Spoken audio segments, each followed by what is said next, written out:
This dagger is called a kris in Indonesia. It's made from gold and is covered in precious stones. It's one of 1,500 items returned last year.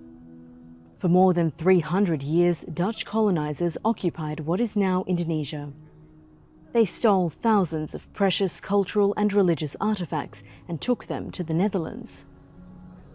After years of negotiation, the artifacts were finally handed back, the first time such a large collection has been returned to Indonesia.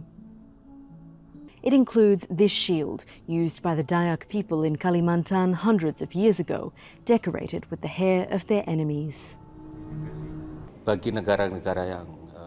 It shows that as a colonized country, we had our historical culture, and this is important for future generations to understand.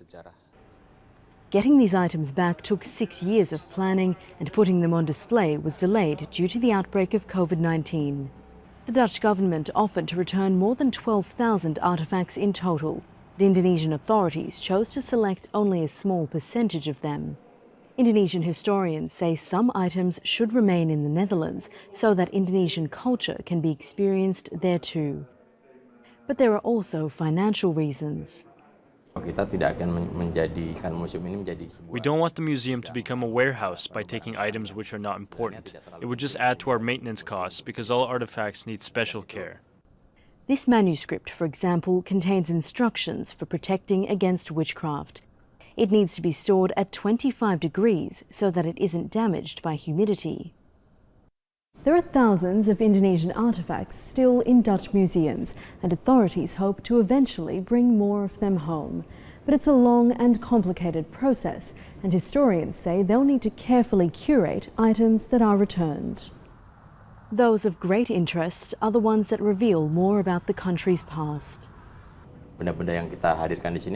Many of our items are related to ethnography. They add to our understanding of the many ethnic groups in Indonesia, which we did not have before. In October, a Dutch commission on colonial collections recommended its government return items taken from former colonies. That includes this diamond, which once belonged to the Sultan of Banjarmasin and used to be 70 carats. It was violently seized by Dutch troops who abolished the Sultanate and sent the rough diamond back to the Netherlands to be cut into this rectangular 36-carat gem. If something belongs to Indonesia, they should return it to Indonesia. But the repatriation of such a valuable item is complicated. The descendants of the Sultans say it should be given to them and not to the government. Jessica Washington, Al Jazeera, Jakarta.